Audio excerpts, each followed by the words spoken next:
Olá, queridos amigos do canal, tudo bem com vocês? Espero que sim, espero que vocês estejam bem e prontos para falar de NFL.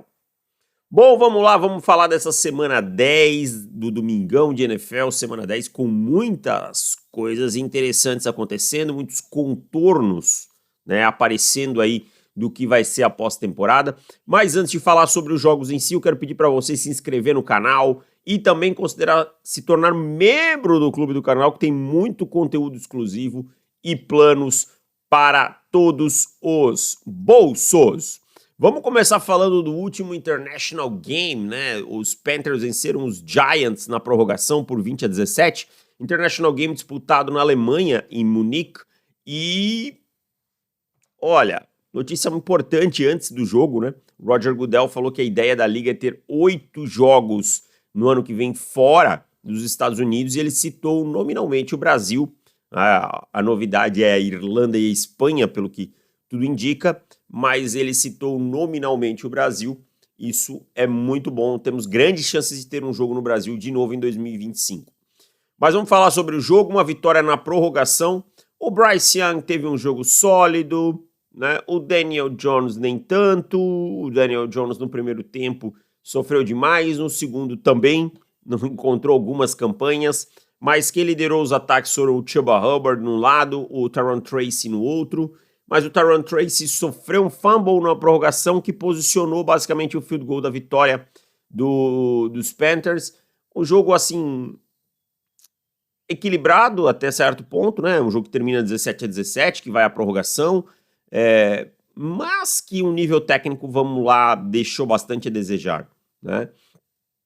Você vê brilho, você vê muita gente correndo, você vê os caras se esforçando, você vê o Dave Canales tentando fazer esse time dos Panthers ser alguma coisa, mas falta peças, não se faz limonada sem limões, enquanto do outro lado os Giants, eu tenho minhas dúvidas se o Brian Daboll volta para 2025, os Giants jogam futebol americano bem ruim, tá? O lado ofensivo é bem frágil, eu sei que falta talento, mas você tem que tirar alguma coisa, e basicamente não consegue tirar nada. Então uma vitória dos Panthers aí, ok, vai, quem sabe, pensar se o Bryce Young pode ainda ser alguma coisa, mas assim, também foi um jogo ok, só isso, nada mais, né?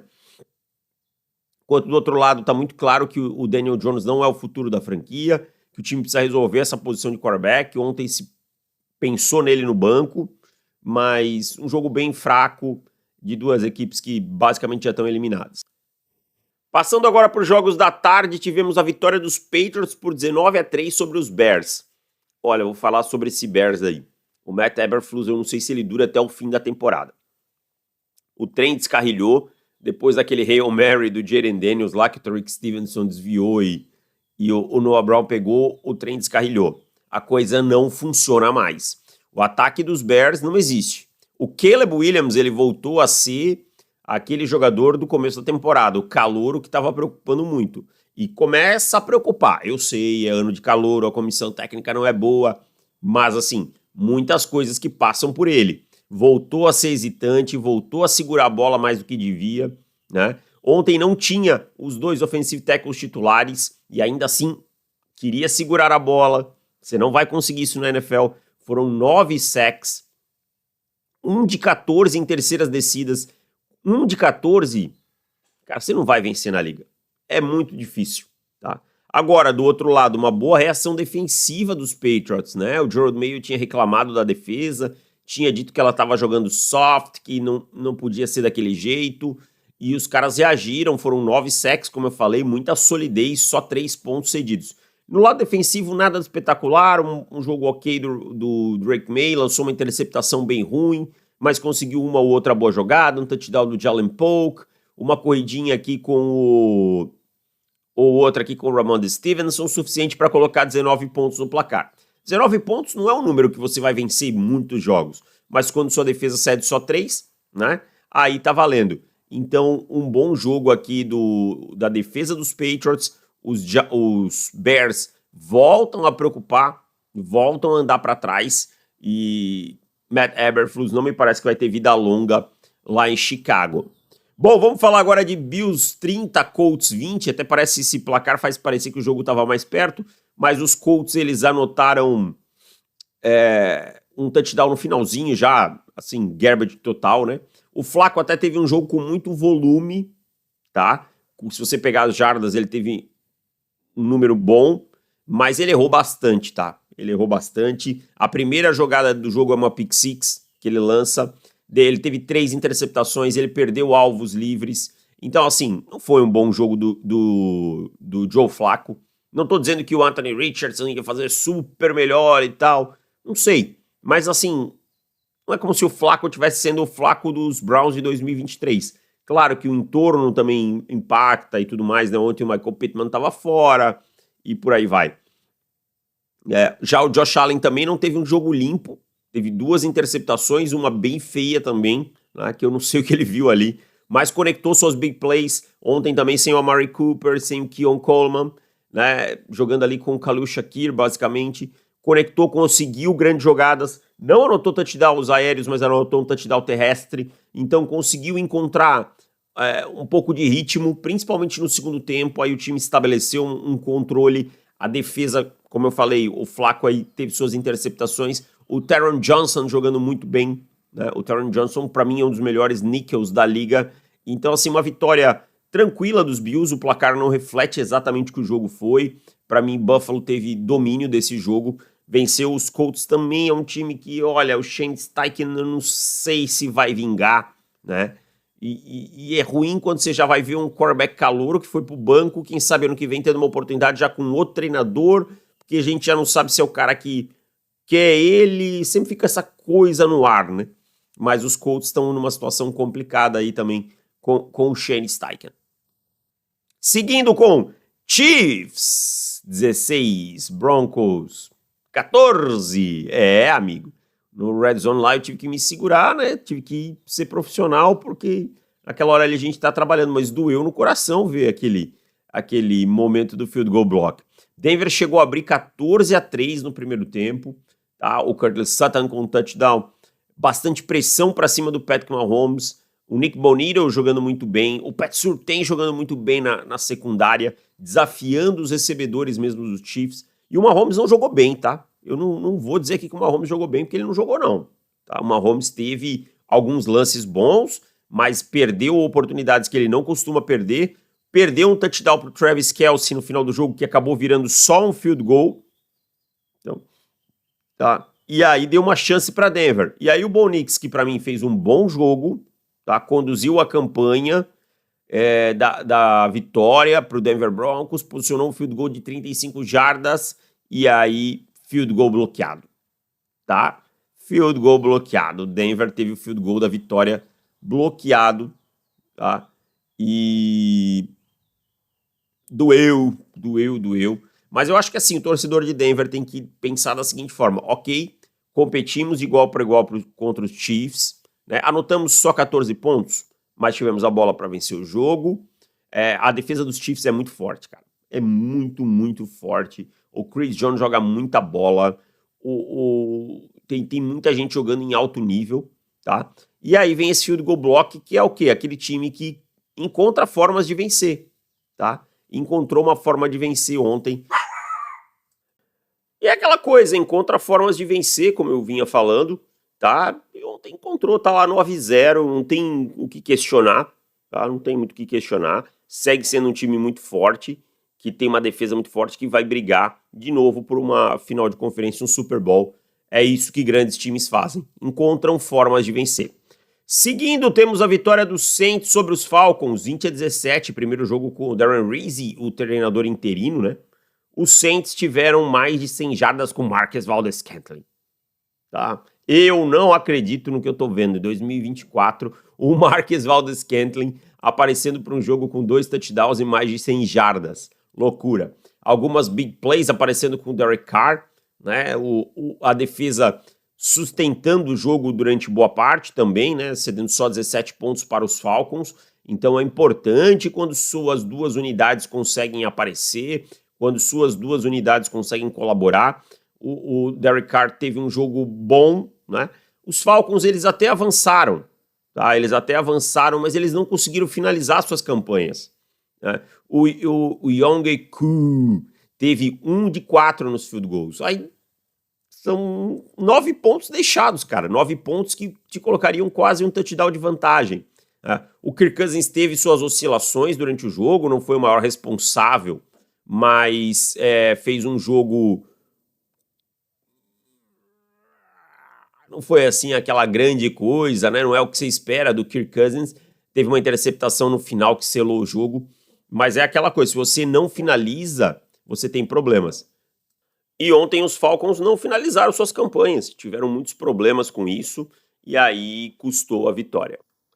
Seguindo com os jogos da tarde, falando agora da vitória dos 49ers por 23-20 sobre os Buccaneers, num belo jogo de futebol americano. O Brock Purdy jogou muito, tem um touchdown dele pro George Kittle, que é um espetáculo, tá? Que ele coloca a bola no cantinho da end zone depois de um ajuste. Claro, a recepção do Kittle também é maravilhosa, mas ele fez uma jogadaça.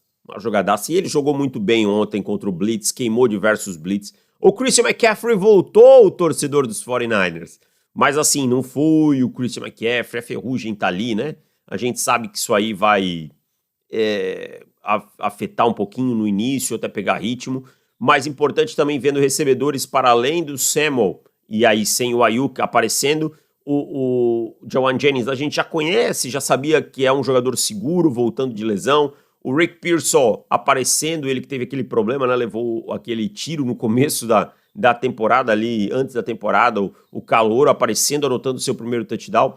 O Baker Mayfield, se você pega nos números, ele não teve grandes números, tá? Foram poucas jardas, a defesa conseguiu controlar ele bem, mas ele tem culhões. Tem uma jogada dele com o Nick Bosa colado nele, que ele estica o braço de ferro e vai fazer um lançamento pro Rachaad White, que eu quase derrubei a mesa aqui durante o Red Zone. Sendo muito honesto, o Baker Mayfield tem big balls, culhões, tá? E o Jake Moody foi o herói da partida, o kicker dos 49ers, acertou o field goal no final, mas ele precisa ser demitido. 3 de 6 ontem, não é um kicker confiável, perdeu chutes que precisa acertar, o time segue com problemas na red zone, foi uma vitória muito mais dura do que deveria ser para os 49ers. Tá? Os Bucs são um time raçudo, um time que tem coragem, o Baker Mayfield tem tudo isso que a gente falou, mas esse time tinha que ter vencido esse jogo antes, teve várias oportunidades, e é aquela coisa, chega na red zone, não anota os pontos, aí precisa chutar um field goal, aí o Jake Moody perde o field goal, parece que a gente já viu essa receita algumas vezes lá em São Francisco nesse ano.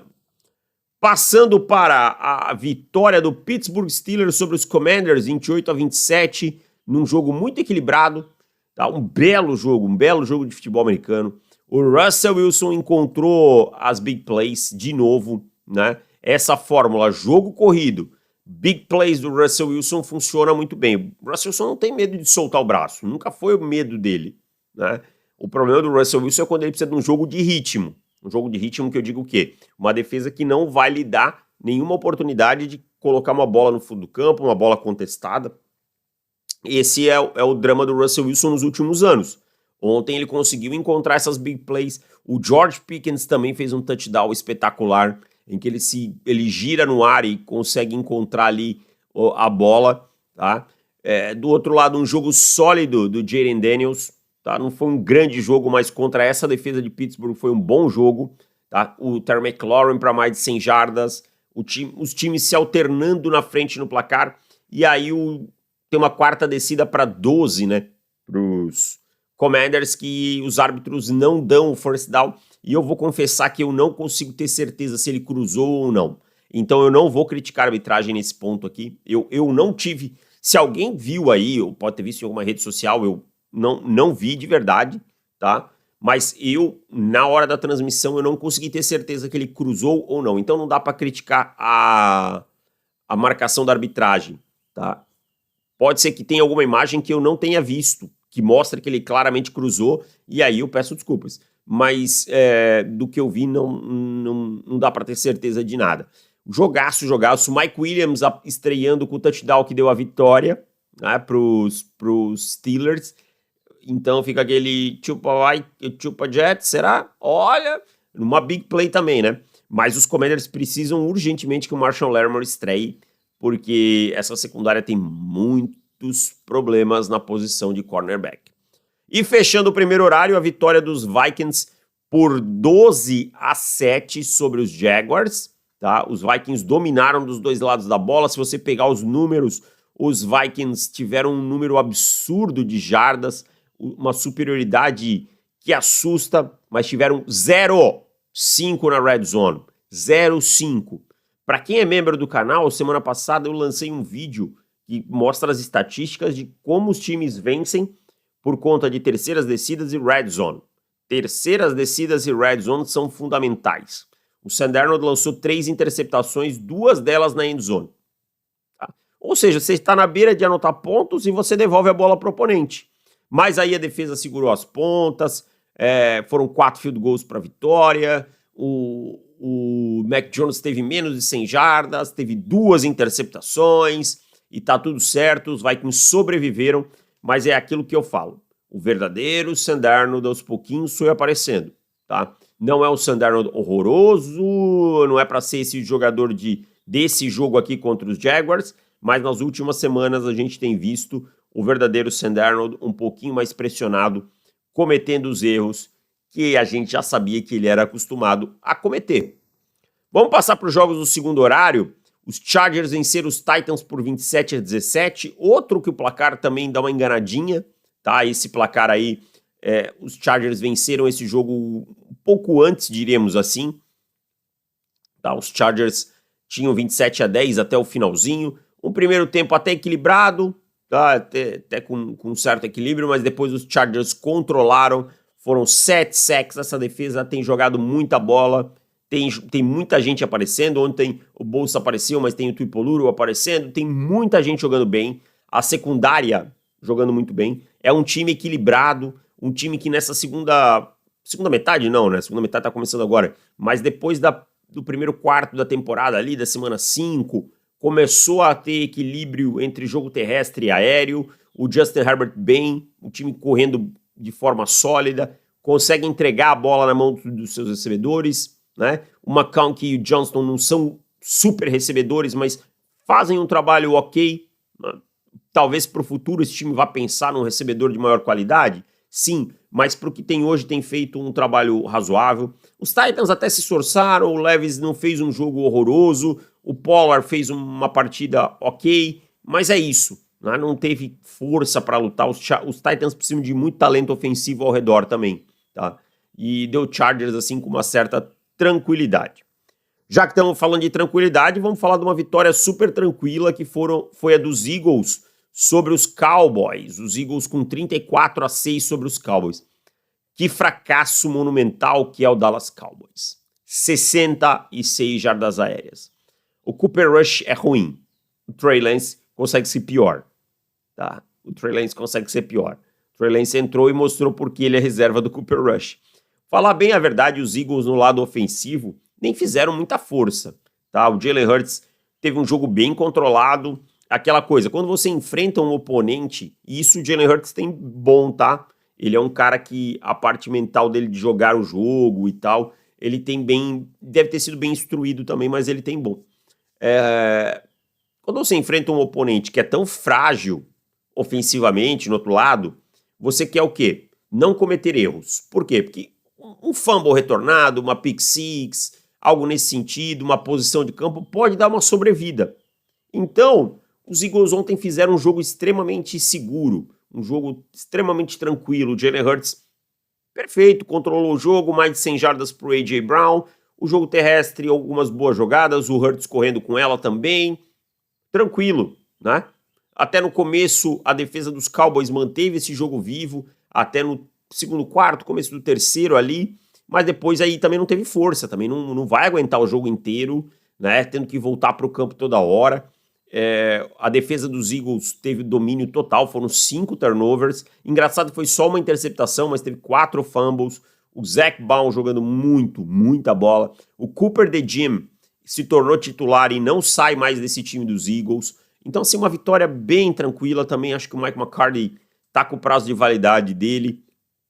E os Eagles seguem na caça aí dos Commanders. Na verdade, empataram ontem com os Commanders, né, em campanha, porque em aproveitamento, ou não. Enfim, vocês olhem aí na tardinha e tal, porque eu tô gravando e só depois eu coloco elas. Mas assim, são os times que vão brigar pela divisão. Fechando o segundo horário, os Cardinals. Uou! Essa defesa dos Cardinals aparecendo, enfiando 31-6 nos Jets. Os Jets implodiram de vez. Tá? O ataque não existe. O Aaron Rodgers tem que se aposentar. Tá? O Aaron Rodgers não tá jogando mal porque ele voltou de uma lesão de tendão de Aquiles. Ele tá jogando porque ele tá jogando mal mesmo. O Kirk Cousins voltou e tá jogando bem. Ele tá jogando muito, muito mal.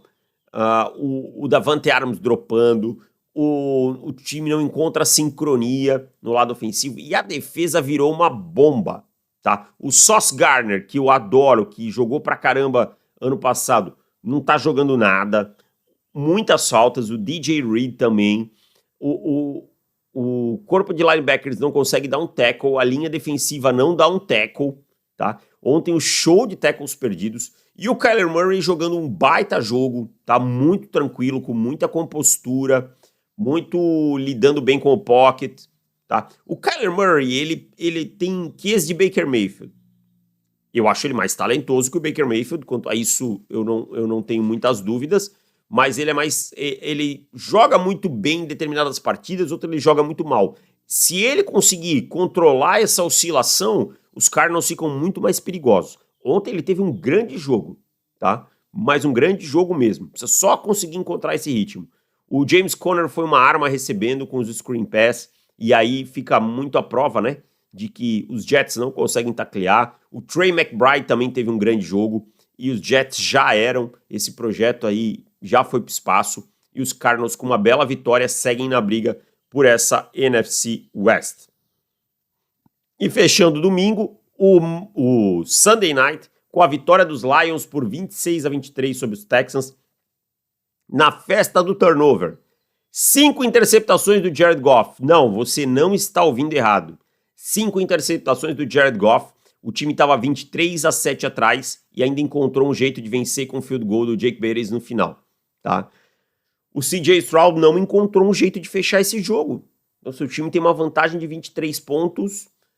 Você está no segundo tempo, você não consegue colocar nada de pontos no placar. O Fairbairn perdeu um field goal, mas foi um field goal de 58. Eu sei, você tá basicamente com o Tank Dell, sem o Diggs, esquece o Diggs tá fora da temporada, sem o Collins, que a gente esperava que fosse ativado, não jogou, né? Então, assim, ok, mas bastante pressionado, mas assim, você tem que encontrar um jeito de colocar pontos. E o próprio CJ Stroud falou isso no final. Ele também teve 2 interceptações, também teve fumble, e ele mesmo falou, olha, eu preciso vencer esses jogos ficam na minha conta, tá? Ficam na minha conta porque eu não encontrei um jeito de vencer, tá?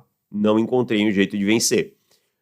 Do outro lado, uma equipe que sai de um buraco enorme, consegue vencer. O Jared Goff mostrou que, ok, teve seus problemas, mas o Dan Campbell não disse, tirem a bola da mão dele, continuou passando a bola, né? Precisa, óbvio, não pode ter jogos como esse, com 5 interceptações. Os ataques tiveram pontos, você olha, 23-26 é um jogo de bastante pontos, dá 49 pontos, é isso? 49 pontos, mas as performances foram bem abaixo. Quem jogou bem foram as defesas. O Kamari Laster com 2 interceptações pelos Texans, o Carlton Davis com 2 interceptações pelos Lions. Os Lions encontraram um jeito de vencer, os Texans ainda seguem super bem posicionados na sua divisão, mas eles precisam corrigir esses pontos. É isso então, minha gente, muito obrigado a todos vocês, um grande abraço, espero que vocês tenham gostado, valeu e tchau!